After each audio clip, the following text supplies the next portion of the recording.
Hello hello and welcome to Punjab success मंत्रा।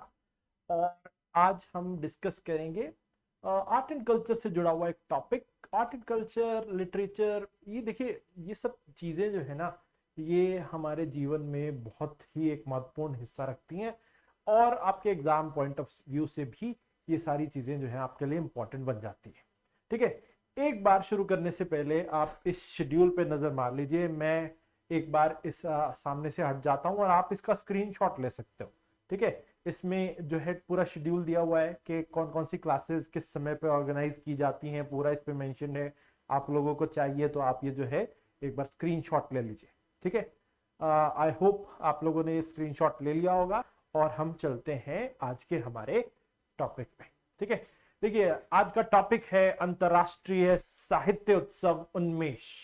अंतर्राष्ट्रीय साहित्य उत्सव उन्मेष हिमाचल प्रदेश में ऑर्गेनाइज किया जाने वाला इंटरनेशनल लिटरेरी फेस्टिवल, आज तक का सबसे बड़ा जो अभी तक ऑर्गेनाइज किया गया है। इससे जुड़ी हुई क्या जानकारी है जो आपको पता होनी चाहिए, एक बार उस पर नजर डाल लेते हैं। ठीक है, what all you need to know, वो सब हम यहाँ पे डिस्कस करेंगे। ठीक है, उन्मेष फेस्टिवल जो है, ये इस फेस्टिवल के जरिए देश भर से और विदेशों से 425 राइटर्स, पोएट्स, क्रिटिक्स, ट्रांसलेटर्स और अलग अलग नोटेबल फिगर्स जो अलग अलग तकरीबन 15 देशों से आए हैं और 60 देशों को रिप्रेजेंट करते हैं, वो सब एक ही मंच पर जो है वो मौजूद होंगे या एक ही जगह पर मौजूद होंगे। इस फेस्टिवल के दौरान 1000 के करीब किताबें जो हैं, जो सिविल राइट्स मूवमेंट के से जुड़ी हुई हैं, उन्हें डिस्प्ले में रखा जाएगा। मतलब ये लिटरेरी फेस्टिवल है, किताबों का मेला है। ठीक है, तो उन्मेष जो है is a celebration of expression. और आप जानते हैं किताबें जो है ना, वो एक्सप्रेशन का एक जरिया होती है। तो उन्मेष इसका नाम रखा गया है क्योंकि उन्मेष का मतलब क्या होता है कि जो है सेलिब्रेशन ऑफ एक्सप्रेशन। तो एक्सप्रेशन को दर्शाता है उन्मेष, और इसीलिए ये जो लिटरेरी फेस्ट है इसका नाम उन्मेष रखा गया। हिमाचल प्रदेश में इसको ऑर्गेनाइज किया गया और अब तक का भारत में ऑर्गेनाइज किया गया कोई भी लिटरेरी फेस्टिवल, उसमें ये सबसे बड़ा जो है वो फेस्टिवल रहा। अब ये भारत में ऑर्गेनाइज किए जाने वाला सबसे बड़ा इंटरनेशनल फेस्टिवल है। और उन्मेष फेस्टिवल जो है ना, इसे यूनियन मिनिस्ट्री ऑफ कल्चर और साहित्य अकादमी, इन दोनों ने मिलके department of art and culture of Himachal Pradesh government के साथ मिलकर ये ऑर्गेनाइज किया। तो देखो तीन तीन है इसमें पार्टनर्स। एक तो है यूनियन मिनिस्ट्री ऑफ कल्चर, केंद्र सरकार की मिनिस्ट्री है। उसके अलावा साहित्य अकादमी इसमें साथी है, और तीसरे साथ में है department of art and culture of Himachal Pradesh government. ये तीनों मिलकर जो है, इन तीनों ने ऑर्गेनाइज किया है ये इवेंट उन्मेष, इंटरनेशनल लिटरेरी फेस्टिवल, अब तक का सबसे बड़ा। और इस इवेंट को ना आजादी का अमृत महोत्सव जो चल रहा है, आप जानते हैं आजादी का अमृत महोत्सव, उसके एक पार्ट की तरह जो है, उसी के एक अंग की तरह जो है, इसे सेलिब्रेट किया जा रहा है। ठीक है, इसको कहां ऑर्गेनाइज किया जा रहा है ये देख लीजिए, गेटी थिएटर और गेटी हेरिटेज कल्चर।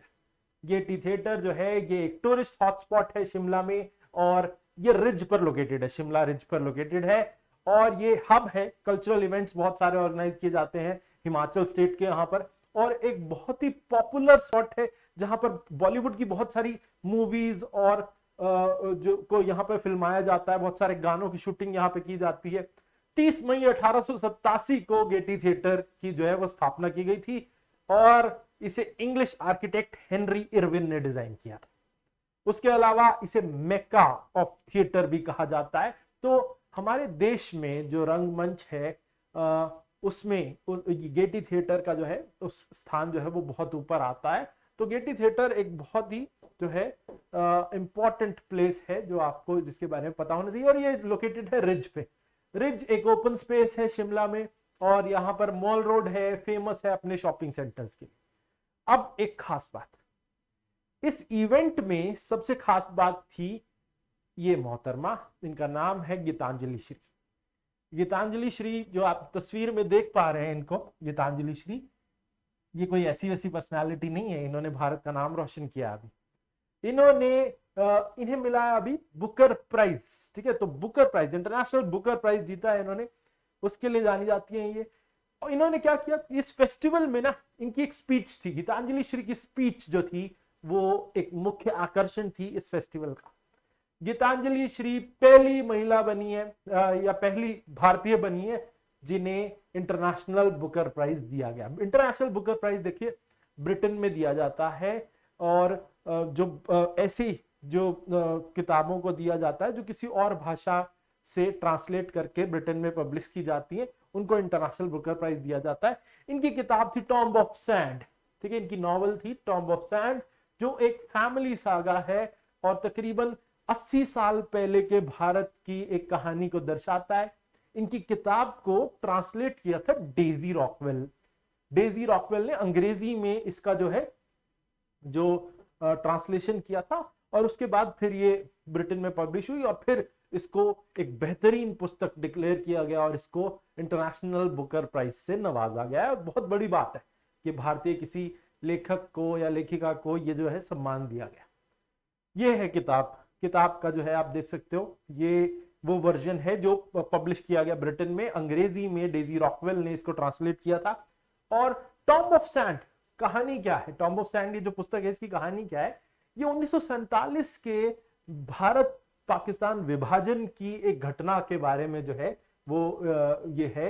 और बेसिकली ये जो लिखी गई थी, जो जब मैडम गीतांजलि श्री ने इसे लिखा था तो हिंदी में लिखा था, बाद में मैंने आपको बताया डेजी रॉकवेल ने इसको ट्रांसलेट किया।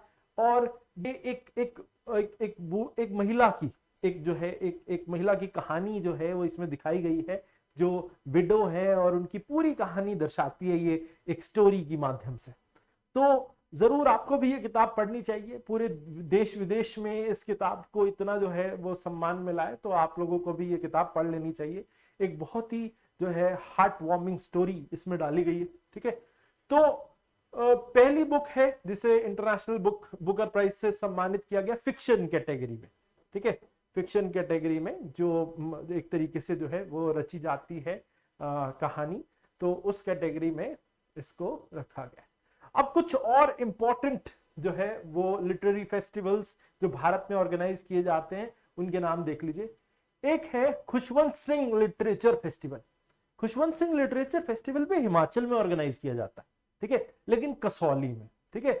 उसके अलावा APJ Kolkata literary festival, obviously Kolkata West Bengal में ऑर्गेनाइज किया जाता है हर साल। जयपुर लिटरेचर फेस्टिवल राजस्थान जयपुर में। बैंगलोर लिटरेचर फेस्टिवल कर्नाटका बेंगलुरु में। वैली ऑफ बर्ड्स देहरादून में, ठीक है। Goa arts and literature festival Goa में। Himalayan echoes Kumaon festival of literature and arts Uttarakhand में। टाइम्स लिट फेस्टिवल हर साल वेन्यू बदलता है, कभी दिल्ली मुंबई अलग अलग शहरों में इसे ऑर्गेनाइज किया जाता है। टाइम्स मैगजीन द्वारा ऑर्गेनाइज किया जाने वाला लिटरेचर फेस्टिवल है। किताबों का बहुत बड़ा मेला लगता है यहाँ पर। केरला लिटरेचर फेस्टिवल, ये भी एक बहुत बड़ा वो फेस्टिवल होता है, केरला में ऑर्गेनाइज किया जाता है।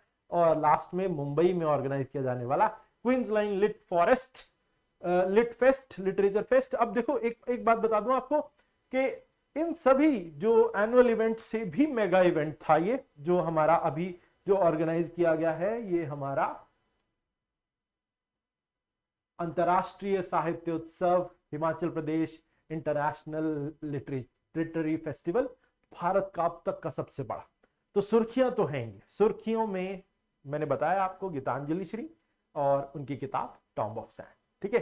तो आज के लिए इतना ही करते हैं और अगली बार फिर मिलते हैं। धन्यवाद।